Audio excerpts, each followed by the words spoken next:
apakah kita punya nilai-nilai di Nusantara ya?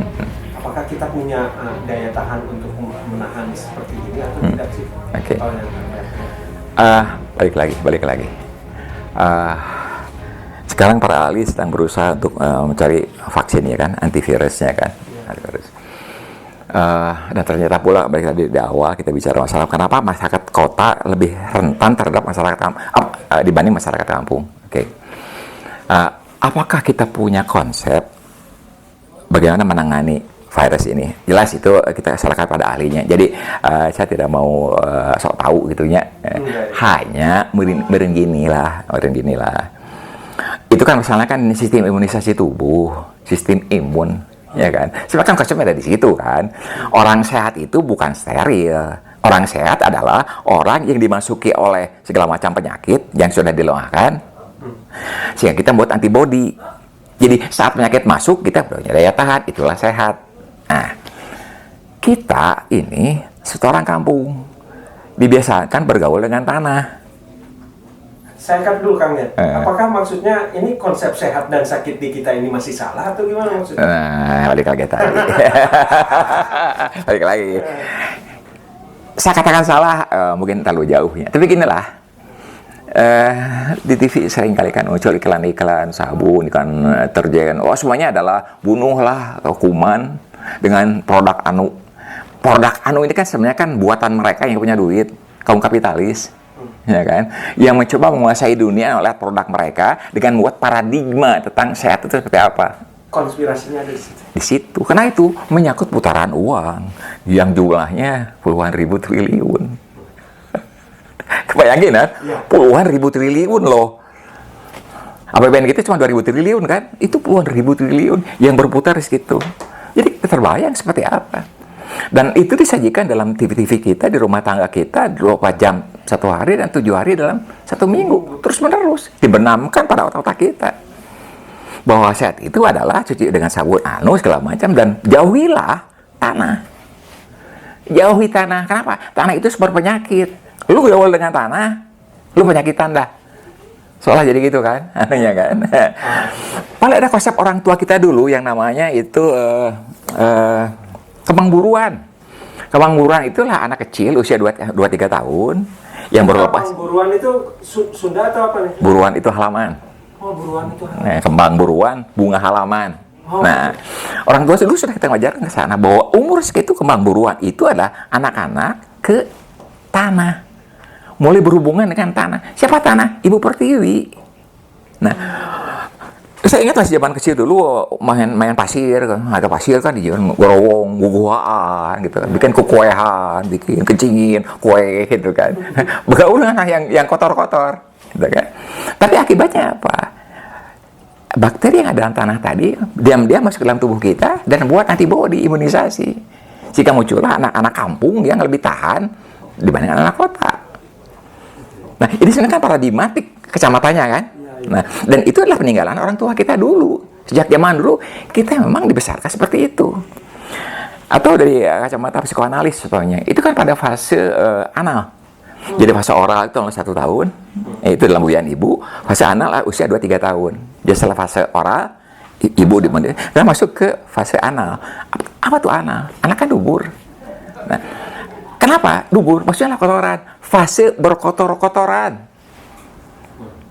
Fase membuat kotoran. Kenapa? Dalam pandangan psikoanalis bahwa kreativitas pertama manusia itu adalah pertama kali dia membuat kotoran. BAB. Itulah dia kreativitas manusia pertama. Dia kreatif, dia bikin produk yang namanya kotoran. Waste. Jadi memang tarikannya ke situ, berkotor-kotor di situ tuh. Untuk apa? Ada dua yang ini. Satu adalah melepaskan kemandirian, dia melepaskan dari ibu. Yang kedua adalah membuat daya kreatif. Nah, kotoran tadi adalah daya kreativitas kan. Sebenarnya itu yang ditujunya. Nah, tapi dengan cara itu pula maka manusia muncul daya tahan. Sehingga kalau kita lihat anak saya anak kota gitu, pulang dari sekolah kehujanan, riut kan. Pusing, flu. Tapi budak kampung mah kehujanan beringangon domba, cuek we kan. Sakit tidak gitu. Mereka ternyata punya daya tahan. Nah, apakah pandemi juga seperti itu sekarang ini? Mengapa yang diserang itu orang London, lain Kang Anang, orang bukan Kang Ang gitu. Orang Simeta gitu. Dari Simeta mah nggak ada apa-apa, cina kalau di Kang Anang sini kan, nggak ada apa-apa di sana mah. Ribut-ribut cina kan, ada yang pusing-pusing, biasa saja. Gitu. Iya, dipanggil kan sama seperti itu kan. Jadi ada apa nih sesungguhnya gitu. Jadi tadi pertanyaan tadi, apa itu by design? Yes, the nature design. It's nature design. Ya, terutama yang diingatkan tadi adalah tadi ketika manusia seperti kita ini tidak lagi guyub, kehilangan rasa guyub tadi kan, balik lagi ke sana.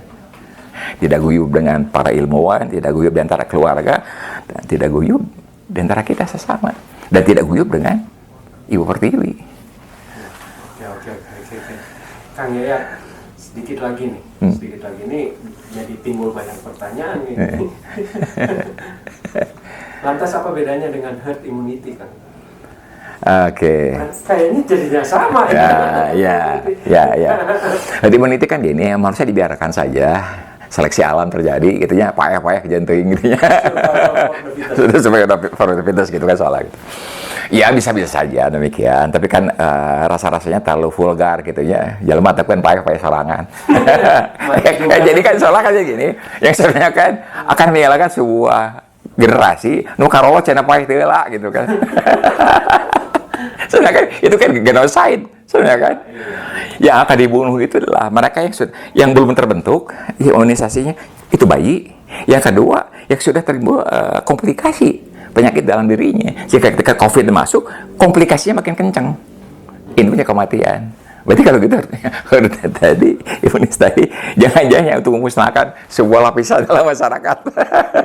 Lalu begitu memakai pandemi itu nu karolot 60 tahun ke atas kumpulkeun acumpulkeun ka laut kidul sana dahar hiu. Masukin ke laut. Laut kidul. Berbeda yang gitu kan. Iya. Oke, Kang Yat. Baik, selanjutnya nih Kang Yat. Dari perjalanan penanganan bencana teman-temannya. Apakah menurut Kang Yat, kita kan sering sekali melakukan pendekatan dalam penanganan bencana ini dengan pola pendampingan ya. Itu dalam konteks untuk pandemi ini. Menurut Kang Yat masih relevan nggak metodologi teman-teman? Oke. Konsep pendampingan adalah hal ini dimunculkan ketika setelah kita mendeklar yang disebut dengan SAR darat, ya kan? Jadi pendampingan ini waktu kita sampai pada sebuah kesimpulan bahwa bukan lagi siaga SAR, tapi dimunculkan konsep bencana, disaster. Ketika disaster dimunculkan, karena sebelumnya kan kita tidak kenal dengan bencana tadi, Kang Caca sudah mengupas itu kan. Disaster ini muncul ketika kita dikenai oleh tsunami, baru kita tersadar bahwa bencana itu ada. Dan kebetulan sekali kan, tahun 2004 bulan Juli dan Agustus 1 bulan gitu kita mengadakan lokal karya SAR darat nasional pertama kali di negara kita, SAR darat, Lensar. Nah disitulah dimunculkan konsep pendampingan, bahwa SAR darat itu sesungguhnya isinya adalah pendampingan. Dan ketika bencana terjadi, itulah interupsi terhadap pendampingan. Artinya apa? Konsep SAR darat itu sesungguhnya adalah konsep terus-menerus berkesinambungan. Jadi tidak ada jeda. Jeda itu saat bencana terjadi baru ada jeda. Kan masuk ke pertolongan. Pendampingan ini sepanjang tahun pendampingan itu.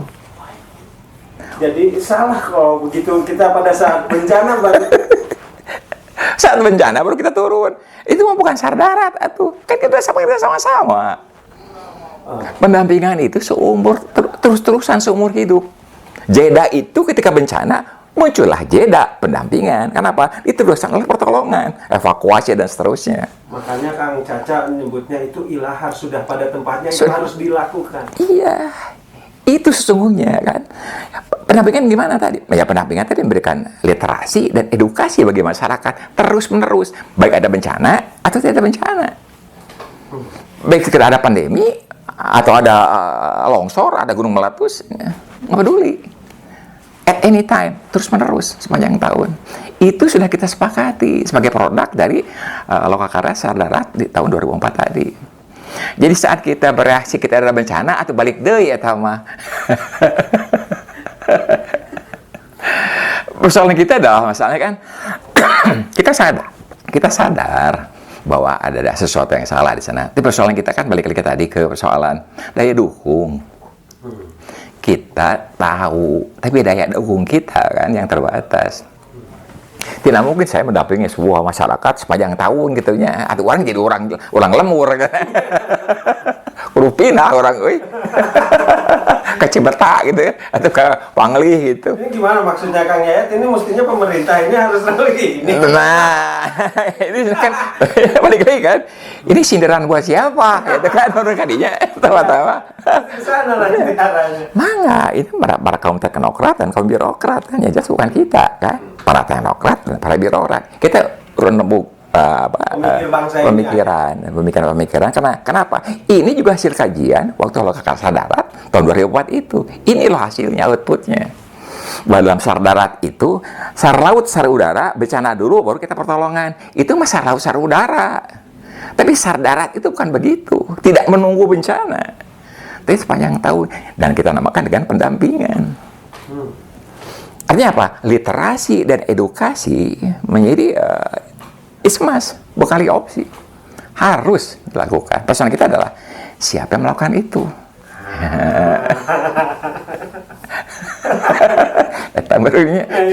Artinya yang punya wewenang, yang punya legislasi, yang punya sarana, punya resource begitu kan?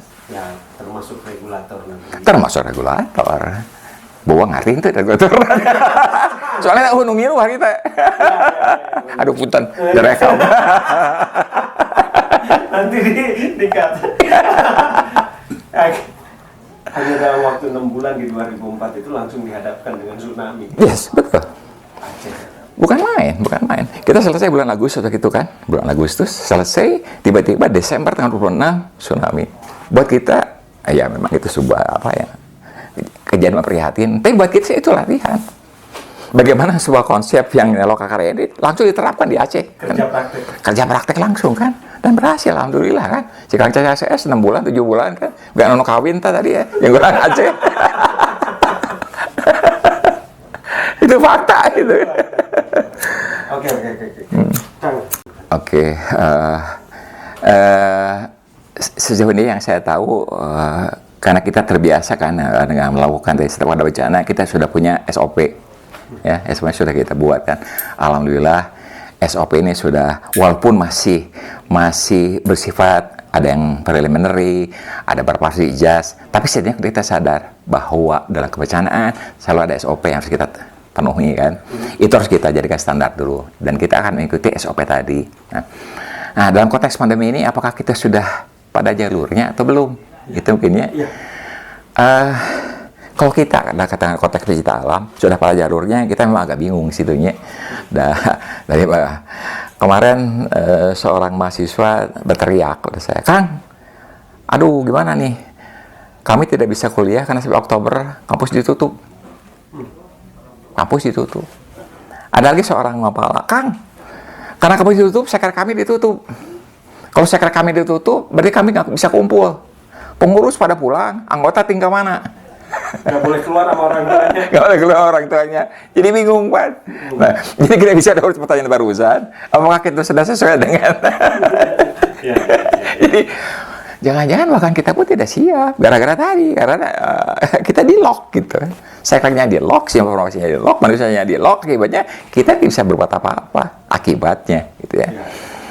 Ya kecuali kalau di sini, contoh Jana Buana karena tidak di bawah lembaga gitunya, jadi sok kayak buka sekretariat, dan kita bergerak kan ya, alhamdulillah kita kemarin sudah 5.400 liter disinfektan, 300 sembako, APD dan sebagainya. Jadi kita tetap ada gerakan yang sifatnya menunjang pada apa yang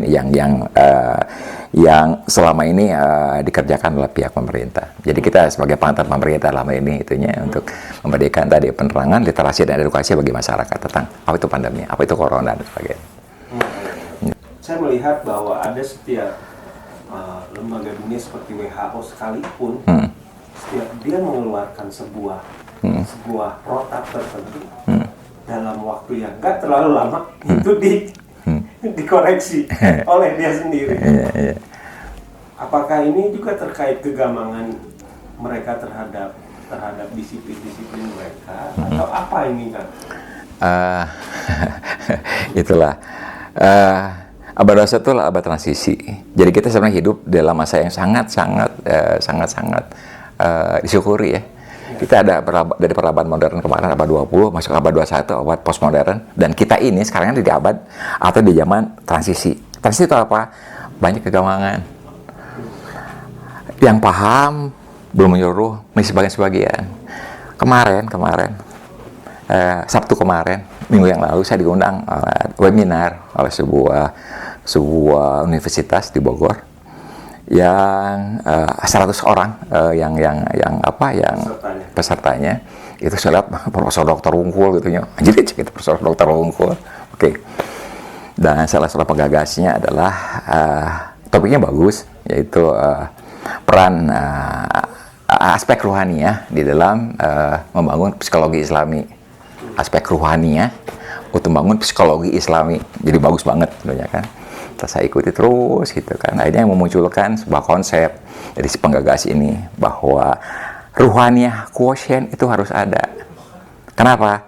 Manusia akan lebih tahan terhadap apapun, bencana apapun, kalau dia punya rasa ikhlas. Kalau dia ikhlas, sabar dan syukur, maka dia survivabilitasnya pasti lebih tinggi. Dan itu disimpan dalam ruhaniah quotient. Untuk melengkapi EQ, emotion quotient, IQ, intellectual quotient, dan SQ. Jadi muncul 4 Q. SQ, IQ, EQ, dan RQ, ruhaniah quotient. Dan digagas oleh seorang dokter S3 waktu itu. Nah, saya setuju dan tidak setuju konsep itu.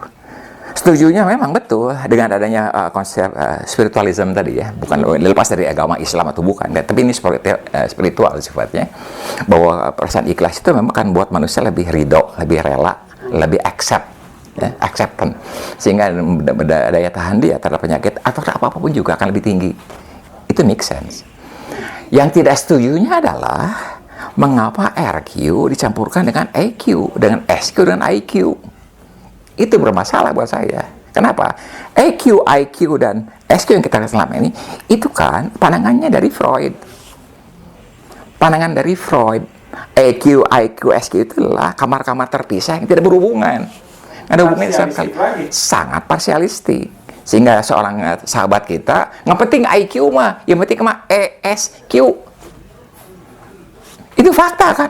Itulah kau keras di negeri ini. Jutaan orang yang ikut program itu kan. Ingat kan? Mengapa IQ dihilangkan? Oh, nggak penting IQ. Yang penting sama E sama S. Q. IQ dikemanain? Nggak penting. Oh, gitu IQ tidak berhubungan dengan EQ dan itu berarti kan kamar terpisah. Kalau kamar terpisah, berarti kan parsialistik. Parsialistik berarti kan dari Freud. Freud dari mana? Dari sosial Darwinis. Darwin dari mana? Dari Newton. Newton apa? Materialisme, mekanisme. Materialistik dan mekanistik kan. Jadi based on materialism. Sekarang RQ digabungkan dengan konsep materi. Bingung kan? RQ ini materialisme atau bukan? Saya materialisme ini udah nggak laku, bukan nggak laku lah. Artinya ada yang lain gitu. Ada opsi yang lain. Nah, pendekatannya itu aja. Kenapa hanya pendekatan memakai mode Padahal kan ada pendekatan yang lain, yang neo-Freudian kan, dari Jung, dari teori fungsionalis kan, dari William James, kan Wilber dengan spektrumnya, Alexander Lowen. Ya. Ada banyak sebenarnya sih. Mengapa mengambil konsep itu? Nah, jadi antara setuju dan tidak setuju. Nah, sekarang kita bayangkan itu di kalangan kaum teknokrat yang notabene produk dari perguruan tinggi.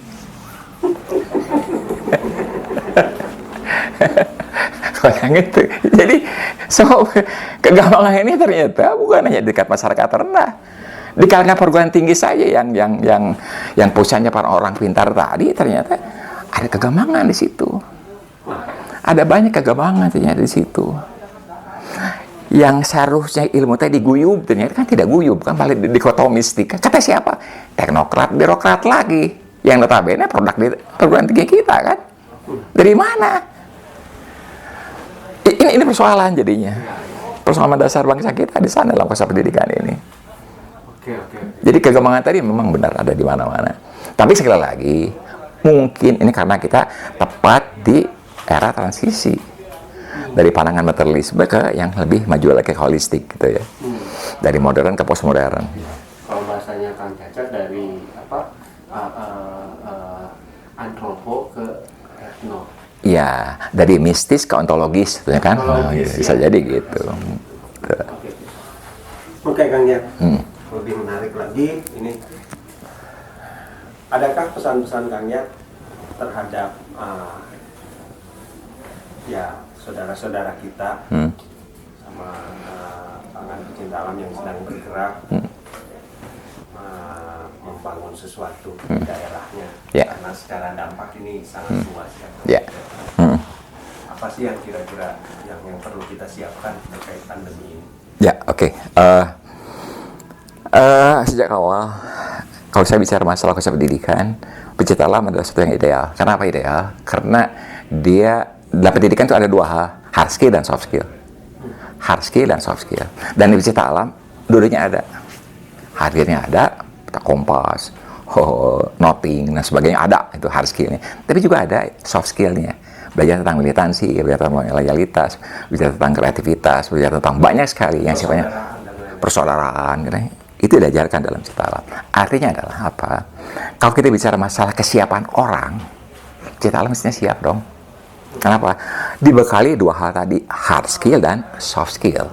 Nah, orang yang soft skill doang tanpa hard skill, pasti kan? Karena tidak punya ilmu kan. Tapi cuma hard skill doang tanpa soft skill juga, kan jadi muncul koruptor. Ya kan? Bisa jadi gitu kan, nyata kan. Nah, diharapkan dengan munculnya tadi konsep di mana posisi kita dalam konteks bernegara ini, konteks bermasyarakat ini, ya diharapkan kita menjadi agent of change. Agent of change di dalam masing-masing kan sudah ya tak harusnya makan. Kenapa?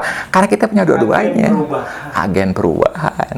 Jadi kita seorang mapala, Kang, kampus ditutup, kami tidak bisa apa-apa. Tidak bisa. Anda sebagai individu adalah agent of change. Mereka lah yang seharusnya jadi agen perubahan di daerahnya. Kenapa? Sudah dibekali oleh hard skill dan oleh soft skill yang belum tentu diterima oleh mahasiswa yang lainnya. Mereka hasilnya oke, soft skill nah. Soft skill apa yang bisa dibentuk kalau hidup antara kampus dan rumah? Soft skill naon gitu kan. Nah, kita mengalami apa? Mereka saya bisa masalah konsep pengembaraan kan. Ini muncul dari pengalaman realitas yang didapat dari pengembaraan. Tidak ada pengembaraan, tidak ada pengalaman realitas. Tidak ada pengalaman realitas, tidak ada bahasa. Bahasa itu muncul karena ada sabak. Cek orang Sunda mah. Bahasa sabak itu berangkat ke lokasi tertentu ya, pengembaraan. Ya turunannya kan, betul. Jadi going into the object itself, barulah muncul bahasa ucapan karena sabaknya dulu. Dan ini belum tentu didapat oleh para sivitas akademika yang lain.